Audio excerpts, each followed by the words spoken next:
要记录下现在我的样子，我的这一刻，我已经坚强得很累了。如果你爱我，你会来找我。我应该算是参与了刘若英的青春。第一次见到她的时候，她才20多岁，一脸的腼腆，印象特别深刻。对，就是这个意思。但我自己弄不到，你弄不到。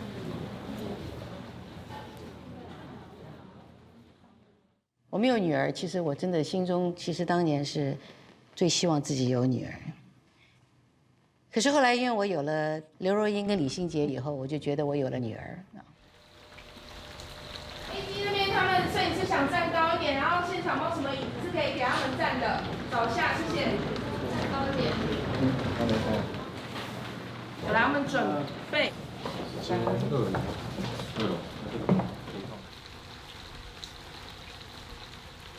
天哪！就是因为一个念诵会，我就必须找出我几十年的这些的笔记啊，我写过的一些日记啊，跟哇一堆的，好像没有什么印象我这么乱的。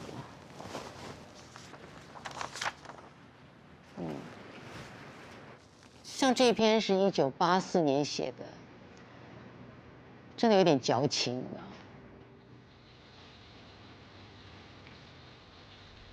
平平凡凡的日子里，总是有一些不能忘记的事。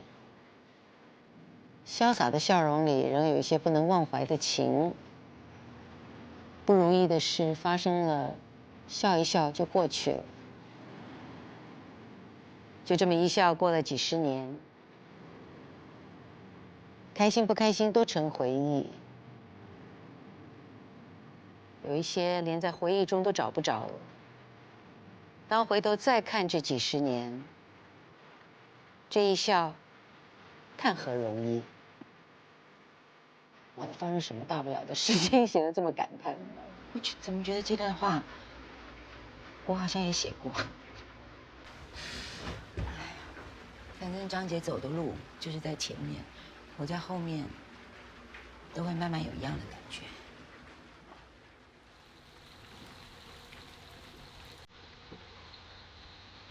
觉得身体是浮在空中的，老是落不了地，输不起的个性，可能会折磨死我。放过自己吧，放过别人吧。到底是我还没有做到，还是我根本做不到？很喜欢今天游泳的感觉，慢慢的，没有人在后面追赶着。阳光照着自己的身体，折射在游泳池里。这个就是你奶茶，一天到晚就跟我讲说，张姐，我做不到，我真的是做不到，啊？谁在后面追你？我有在后面追你吗？你没有在后面追我啊，是我在后面追你啊。你永远都在前面说，你应该这样啊，你看很容易啊，就这样子。啊，很舒服，缓缓的，你看，放轻松，慢慢的游。但毕竟你比我游了这么多年。胡说，我根本不会游泳。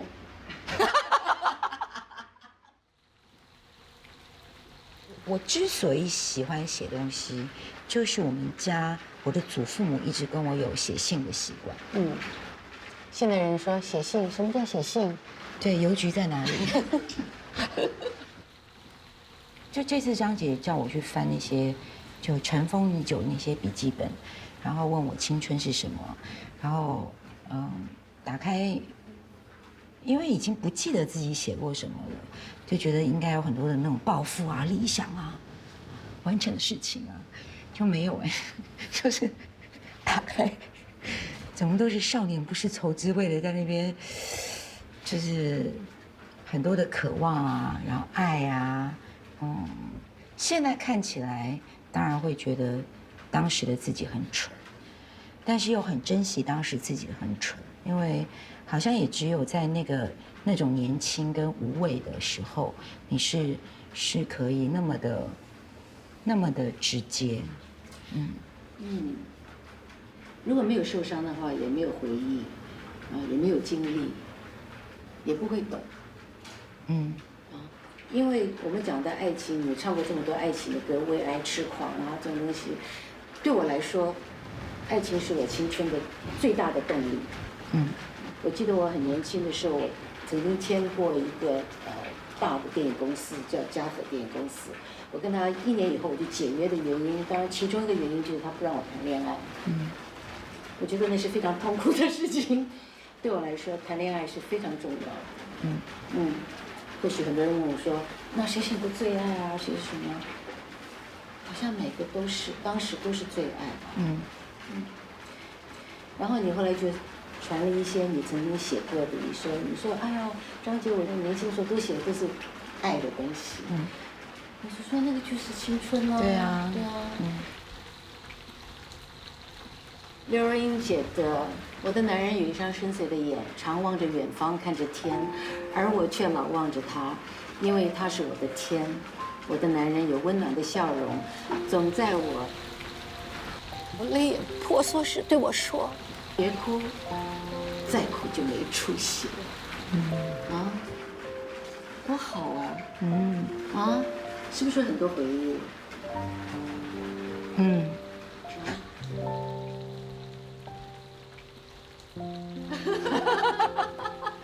我跟你说，这个现在你把它念出来哦，大家就会完全就想那个是谁。你刚刚在讲说，你以前爱，然后你就不会不承认啊，那是因为那个年代跟这个年代真的不一样。其实大家不用去猜测的。我相信是很多人的一个情绪，你知道。不过你这一篇我觉得这篇你可以念，这篇你绝对没有问题，这个绝对不会有人猜测。记得每回约会结束的时候，再见总是最后飘在空中的2片落叶，但再见是喜悦的，是欢愉的，是令人期待的。再见，再见面。好，那我想问你你跟我合作了那么久，对不对？多少年？20多年、30年。你当时是什么时候开始你要跟我讲再见？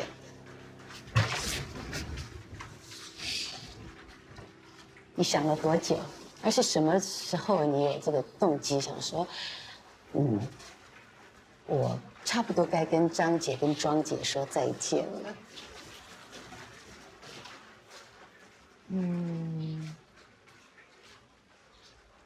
我那年跟很多事情说再见。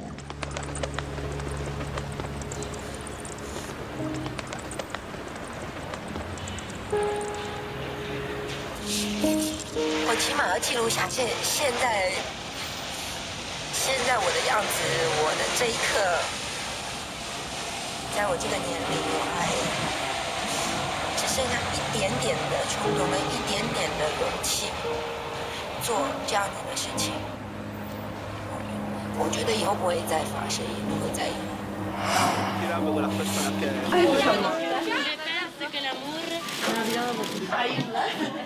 对，那个时候我不是很清楚为什么你突然间就决定跑到巴黎去，然后就拿了一个牌子四处在问人家 What is love? What is love? 为什么呢？是不是你那个时候对爱情有一点点迷惑，或者是有点怀疑，还是你失恋了？都有啊。都有。那可是你那次去问完以后，你觉得你有结果吗？没有啊。对呀，好多女生都是突然间感情上出现问题的时候，尤其是年轻的时候就说：“哎，我要去哪里走一走，我要去哪里走一走，去寻找什么？去寻找到什么呢？”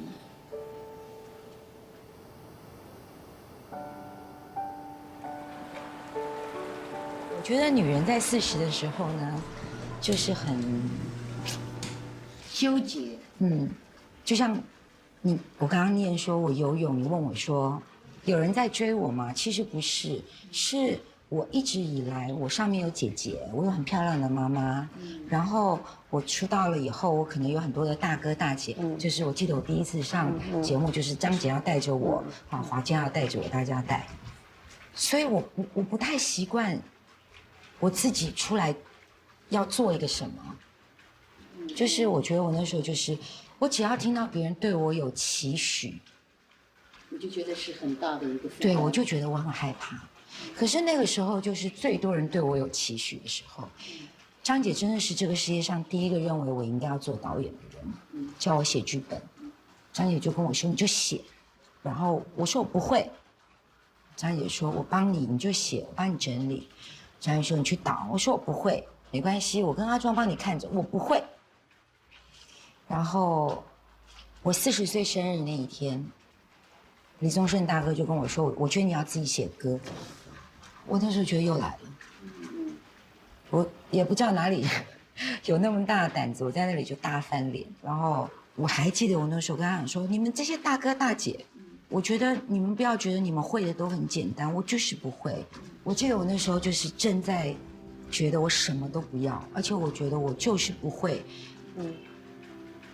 可是我又觉得我也好像到了一个，我不能再耍赖说我不想长大。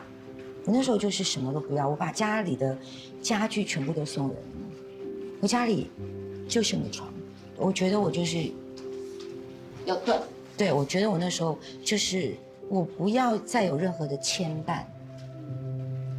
你反而是离开我们以后，你就自己长大了。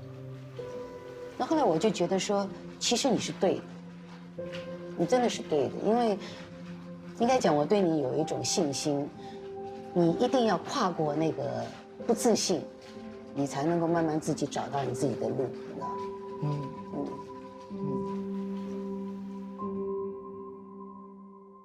奶茶的跟我演的第一部戏了，等于他自己演的第2部，应该是1993年吧。李安导演把《少女小鱼》的导演转交给我，第一个念头就是想找那个说话会脸红的刘若英演小鱼。那个时候奶茶还是个新人，所以我们就必须要跟中影公司啦，甚至跟李安导演在争论很多次之下呢，他们终于说好，尊重你的选择。所以在开机的前2周，刘若英才搭上前往纽约拍摄的飞机。1995年，《少女小鱼》，奶茶赢得了她第1个亚太影展最佳女主角。来，我们现场准备好。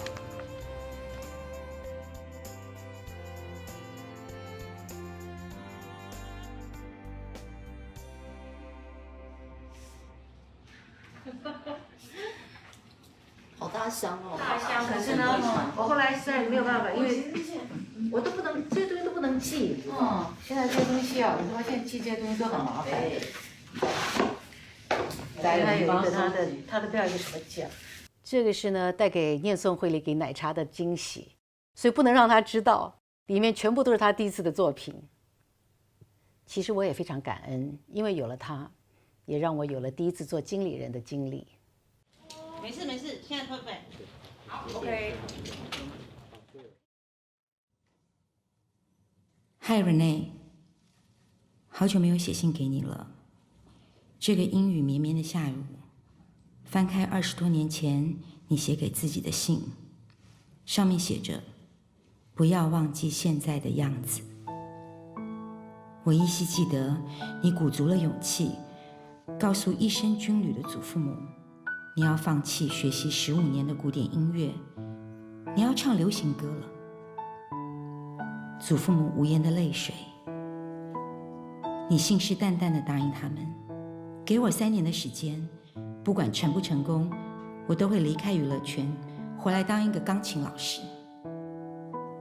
谁知道3年过去了，你连1张唱片都没有完成。然后左3年右3年的过去，支撑你的是耳机里那发热的音乐。你疲惫，但却安静而快乐，因为你相信有一天，你自己的歌也会在陌生知音的耳边响起，然后你真的有了自己第一张专辑、第一部电影、第一场演唱会。就这样，一晃20多年，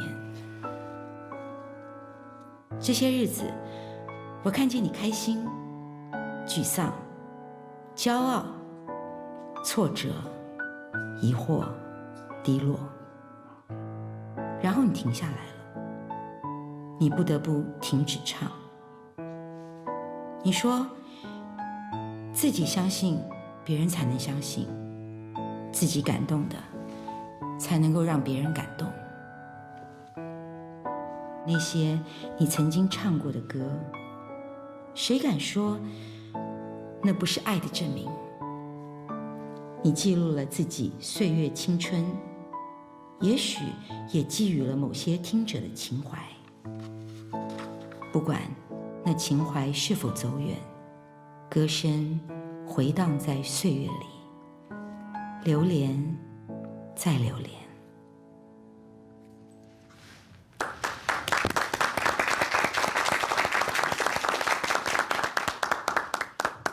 非常谢谢奶茶，谢谢奶茶，为我们这个念诵会做了一个这么好的开场，谢谢。青春呐、对对，其实奶茶你刚刚念的时候，我一直在听啊，就像你那个时候，你讲你一直在等你做第一张唱片，你等第一张唱片等了多久3年半。 ？3年半。但是我觉得，就应该说，我去拍张姐电影之前的一段时间，我反而有一种觉得发不发也没有那么重要了，因为我好像在录音室里面，我得到的快乐其实也很快乐，但是确实我现在在回想起来，我觉得那个等待的过程，一直 support 我到现在这个。那也是因为我们在做我们喜爱的事情。我觉得每一个人找到自己爱的一个工作或者喜爱的东西，你是不会放弃的。每个人都应该经历过很多爱情的事情，所以我们今天特别请了几个朋友来念他们所写过、他们经历过的爱情故事。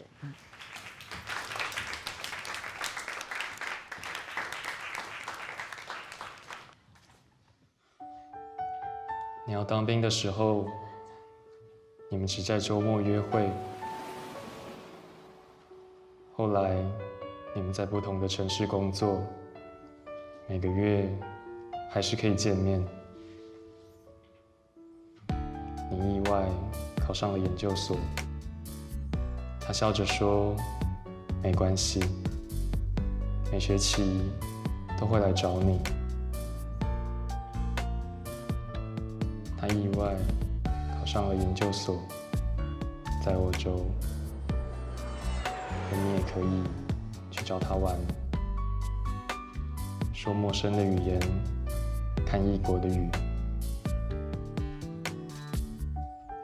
后来，你回到台湾，一个人生活，破裂，煮咖啡，喜帖上的他依然笑着，只是这次，他说。抱歉。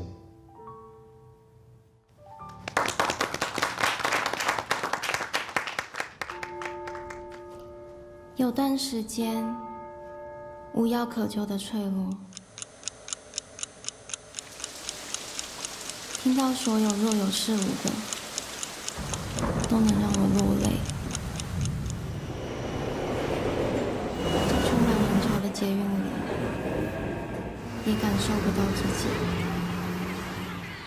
好像在全世界，我都大哭过一场。在那些脑袋没有讯号的时候，打公共电话给你，但每次我都没有投钱，深信有天会打到把你的号码忘记。Sorry, the number you dialed does not exist. Please check it 我爱你 and dial later. 依然犹如昨天。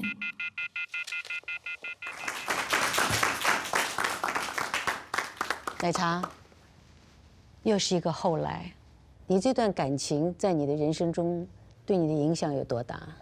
我自己会说，我的前半生从我31岁的时候结束了，31岁之后是后半生。现在还是朋友吗？好像是朋友，还是好朋友。还是朋友？他已经有家庭，有了一个孩子了。你的那段情还是朋友吗？还是不能再见面了？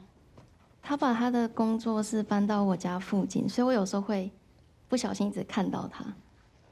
我觉得我昨天看到他的时候，我终于不想再叫住他了。而且我后来也终于把他的电话号码忘记。我发现我忘记的时候，我那时候突然间就觉得还蛮开心的。你曾经对我说，你永远爱着我。爱情这东西我明白，但永远是什么？啊，哎，现在这样唱歌是不是要付版权？对，真的啊？对呀。你曾经对我说，你永远爱着我，已经要付钱了。好，我唱2次。对。等下要去一个秘密基地。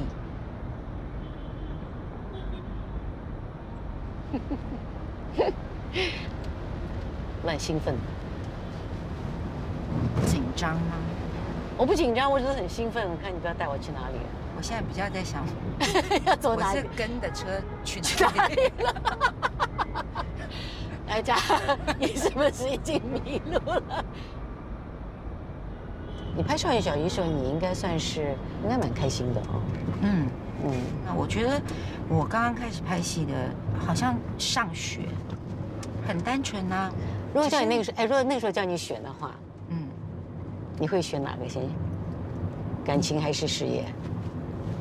那个时候，对啊，感情。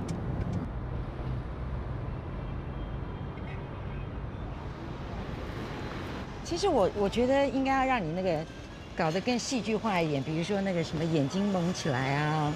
哇塞，不是这里，这里哦，这里，它叫做样咖啡。OK，它是一个记忆会馆。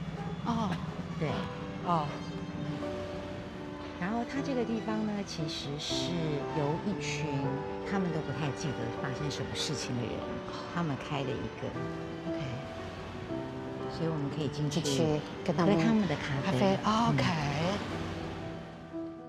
2位好，欢迎光临。店长好，我是奶茶，这是张姐，我是张一佳，你好。谢谢。好，那我们进来喽。光临，请进。谢谢，谢跟我来谢。好。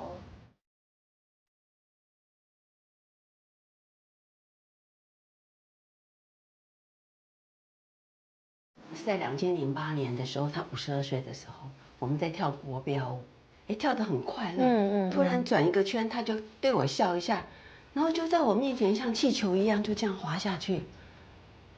那是我们马上送医院，是，医生在诊间就跟我说，邱太太，你先生得的是失智症。可是，一般的人这样子跟你聊天，都不觉得他有任何的问题。所以，那你觉得他有什么地方是不一样呢？太多了，是吗？今天早上起来一直问我，今天星期几？今天星期几？其实我也不知道今天星期几啊。那没关系，你看过你就会记得，可是他看过他不会记得。哎，你可以看我很多访问，我很喜欢对着镜子说 “hello， 今天是”。今天是，今天到底星期几？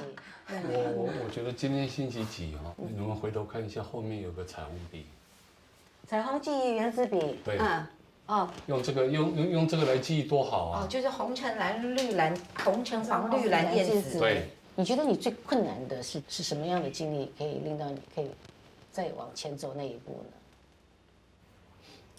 常常难呐，可是我们常常都勇敢的跨过那一步，尤其是在加护病房那个时候，有医生说，如果再不醒来，他就要气切，你再救起来可能是植物人。我听了，我真的是整个心就揪在一起。他从认识我到现在照顾我30年，如果救不起来，就让我照顾他另外的30年。即使我很爱他，他也很爱我，我们真的很相爱。所以我们就跟医生说，一定要把我们救回来。虽然你要天天照顾他，可是你至少都能够挽着他走路，随时随地有个人可以讲话，他都听得懂啊。他其实很听得懂。你看，他非常爱他的太太，所以太太照顾你的好好，对不对？所以她是最美丽的，比张艾嘉跟刘若英都漂亮，对不对？这个不要再当面讲了，又很尴尬。我刚刚有跟你们讲说，这个彩虹笔的功用哦。有啊，这就是辛弃疾，对，没有关系。又会问你一次的。对，他就是一直重来，重复一些事情就一直问。那我想知道，照顾失智者最辛苦或者最应该要做的是什么？就像我们年轻型的，他跑起来我们追不到。因为我以前追老婆就是这样追的。因为以前他住高雄，我住台北。我每个礼拜六，我一下班，我一定马上坐第一班车下去高雄，然后礼拜六、礼拜天跟他在一起快乐，礼拜一再坐第一班车回来台北上班。其他我觉得他是骗你的失智，他就是要你这样子黏在他旁边，替他做所有的事情，陪他，他才不会跑。对，你好聪明哦！不要讲，不可能讲。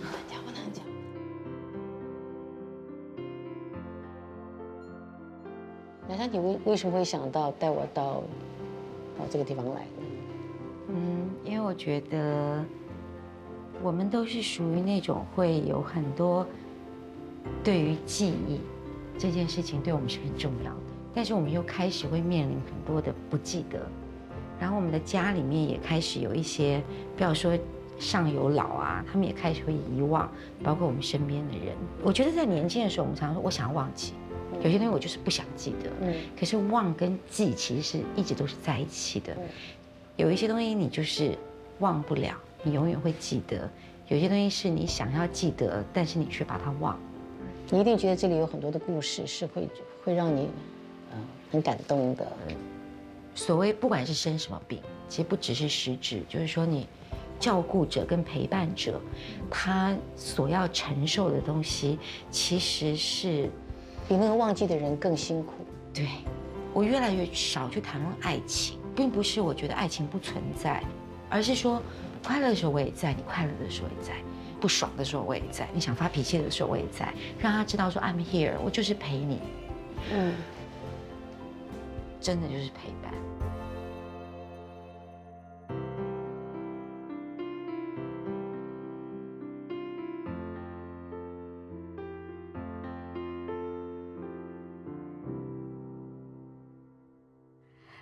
亲爱的老公，我喜欢看你弹吉他的样子，既郁闷又开朗，既内向又冲动，让人捉摸不定的你好迷人。我喜欢你每天睡前帮我按摩，即使我们在吵架，你仍然拿着乳液坐在我旁边预备着，好幸福。我喜欢你对音乐的热爱，你有老婆100%的支持，加油！我永远忘不了我们决定要结婚的那一天，看见彼此的名字出现在身份证上，还有看见验孕棒2条线的那一刻，都很让人难忘。我们是一个家，谢谢你成为孩子的好爸爸。谢谢你成为我的另一半，还有脏衣服记得放洗衣篮，谢谢。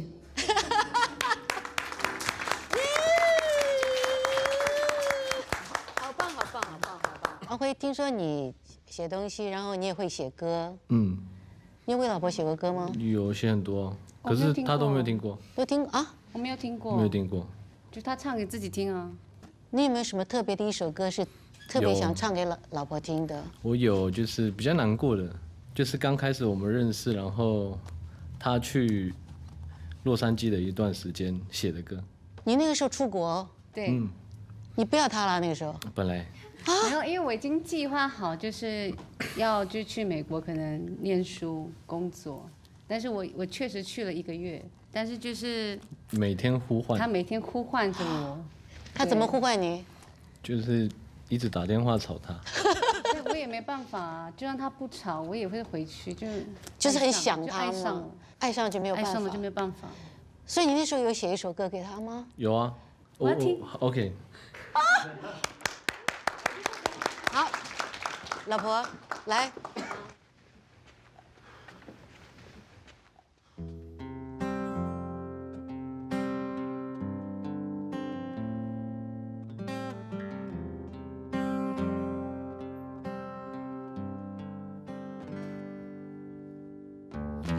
太平洋旁有我和你，听着海浪笑的声音，寻找消失已久的爱情，这一次要勇敢的追寻。东海岸上你我，老婆，从第一眼见到你，就被你那迷人的眼神给吸引，喜欢你那充满好奇的生活方式和单纯善良的心。远方的你是否也看着同一颗星？很谢谢你当初选择留下，虽然我很穷，又没有什么大成就，但你从来都不放弃，一直陪在我身边，给我支持鼓励，让我能勇敢地做梦下去。而我一直很想带你去度蜜月，但因为结婚后马上就有了小孩，所以时间也就全部给孩子。到现在，但希望不远的将来可以和你去一个我们很想去的地方，去完成当初要做却还没做的承诺。就在我身边，说我爱你。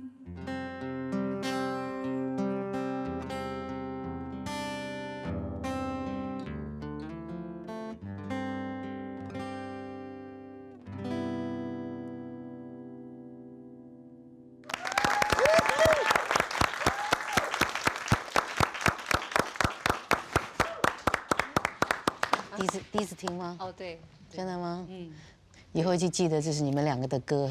有记住了，记住了啊，会唱了。子涵，你听了以后，你会有什么感觉？觉得他们就真的很幸福、很甜蜜的感觉。对，我都好希望你也很快可以找到一个让你可以这样子幸福甜蜜的男友。好，我会努力的。然后我就会在你的那个自拍的照片上面看到多一点的笑容，会不会？有可能哦。听完以后，他们的诗你有什么感觉？就是很好啊，只是很好吗？没有啊，就是好像就是一个阶段一个阶段嘛。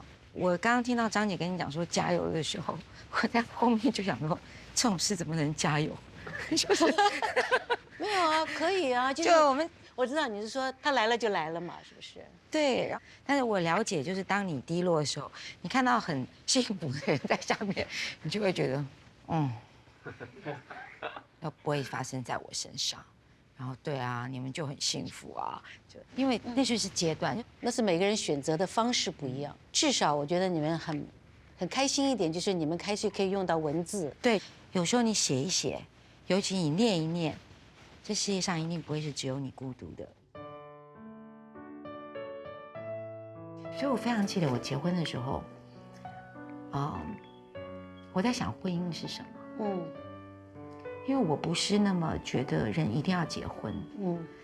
很多人会觉得说，就是好像婚姻就是妥协。那 OK， 你就是妥协了嘛，你不再追求那个，总觉得奶茶应该最后就是应该消失。他们会觉得说我应该就是永远单身，或者是走到山里然后就孤单一辈子。可是我越来越觉得我不是妥协，我越来越觉得是我知道我要的那个爱原来是什么样子。像我最近就是整个在发片期，就是非常的忙碌。昨天稍微有点空档，我就在家里面想说啊，赶快把那天过年买的那个鲳鱼放在过年买的，赶快吃了吧。然后我出来想说啊，把它煎了，就煎没有煎得很漂亮，然后又想那就变鲳鱼米粉好了。然后就做了一个其实更复杂的东西。可是当坐下来的时候，看到他们在吃，当然你也可以觉得说我最近那么累，就叫外卖就好啦。但是我觉得在厨房做这件事情，最后看到他们两个把那一锅吃完的时候，真傻，真爽，其实就是。可是你说累不累？累，可是。我觉得那就是我开心的，对，我觉得那种，就是你年轻，可能你想象的，或者是你受到什么心动这些电影的影响，你以为爱那些错误的，对，没有，我那个也是一个没有结局的初恋。对，但是你后来会发现说，我觉得我很感恩，就是这个世界上还有一个人把我捡回家，就是说 OK， 你就这样哦，好吧。No matter 我是好还是很邋遢，这样，可是真的我觉得爱就是不管怎么样，就是我们会继续的嫌弃对方，但是我们会继续的爱对方跟包容对方。而且我觉得很重要的是我们彼此的尊重。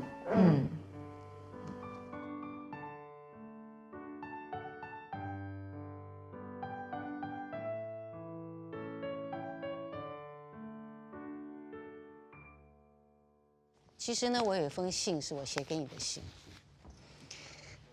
不要怕，不要怕，这是我写给奶茶，最近写给奶茶的信。你不要念给他们听，我们私下不行 ，OK， 来，请坐，我站着了，我洗耳恭听。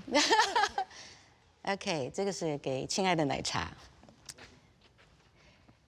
以前总是你听我说，现在是。我听你说，你告诉我该如何和现代的环境接轨，你告诉我该注意些什么，你告诉我该如何保护自己，你告诉我一些好玩宝贵的提议和做法，然后偶尔你会加一句说：“张姐，那我就直说了哦。”你不用担心，我一点都不在意，因为我喜欢听你说，我喜欢听你说。喜欢听你唱，因为我听到了你的自信，我听到了你的快乐，我听到了你的幸福，听到了你多么自在的，就是做你的刘若英。那天你提到我们应该再拍40、50、60，哎，那应该就是你是导演，我是你的演员。奶茶。请你相信我，心中有爱的人，永远生活在快乐当中，在创作上也永远不会干枯，青春也不会离开你远去，它一直就在你的心里守护着你。张姐祝福你。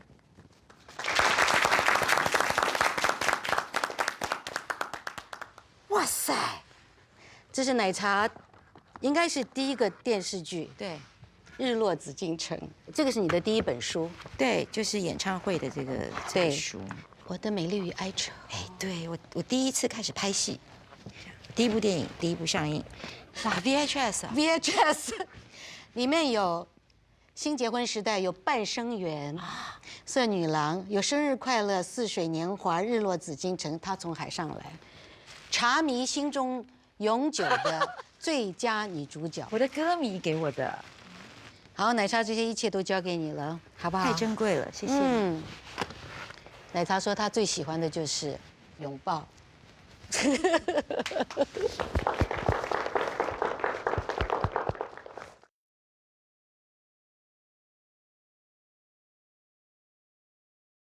其实我今天听完念诵会以后啊，我心里就一直在想，就说我们年轻的时候，我们的确都是会有很多那个为爱情而很疯狂的、痴狂的这种想法跟做法，所以我的感动是来自于说，其实年轻的时候为爱痴狂是一种方式，完了以后有很多那种自我放纵啊、自我检讨啊、自怨自艾啊，有各式各样的这种的过程，可是那都是过程，然后都会过掉。可真正能够持久的，真的就是到了之后长久的陪伴。那这种长久的陪伴，这种的为爱痴狂，来自于真的就是一个字，真的就是爱，就是爱。谢谢大家。我们接下来要录那个，还有，我告诉你，我那个时候写的也都是那种要死要活的感觉。然后我非常记得20、30、40在拍的时候，他就说，李查，你的脸上啊，不管演什么都是孤独。然后那时候他也一直给我加油，可是我可能为什么我刚刚会这样讲？可能我的心情当时会觉得这种事情也没办法。但你就是坚信一件事情，就是第一，他如果能够一辈子如影随形的孤独陪伴你的话，那也是一种成就，因为很难。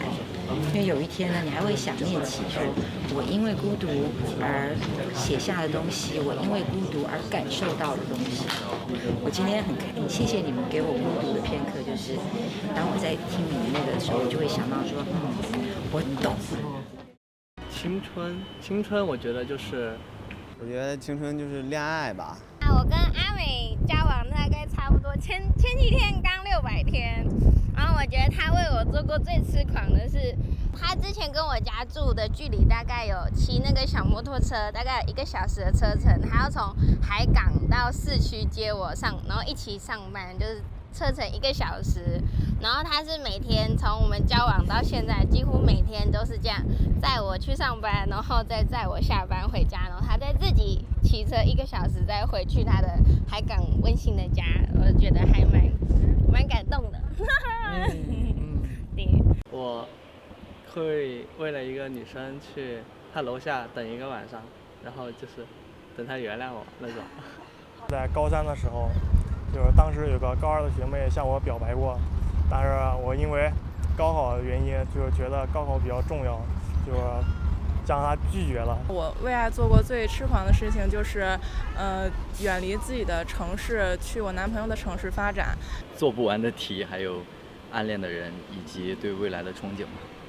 打游戏网恋了一个对象，然后奔现的时候被拒绝了，然后再过小半年，他就跟另一个男生一起网恋了。可能那个男生打游戏会比较好一点吧。特别的喜欢一个男孩子，但是一直没有敢表白。因为当时觉得很怕表白了之后连朋友都做不成。我们昨天晚上吃了一个甜品叫碳烤榴莲，我觉得那个就是像青春一样嘛，特别甜，味道特别，然后难以忘怀，但是凉了就不好吃了。我觉得张姐是个距离我很遥远的人。老师好。哎，你好，你好。哦，你吓我一跳，没想你讲上来了。对。哎呀，我这人怎么这么好看呢？真是啊！我最后悔的选择是拒绝了人生中第一个跟我表白的男孩子。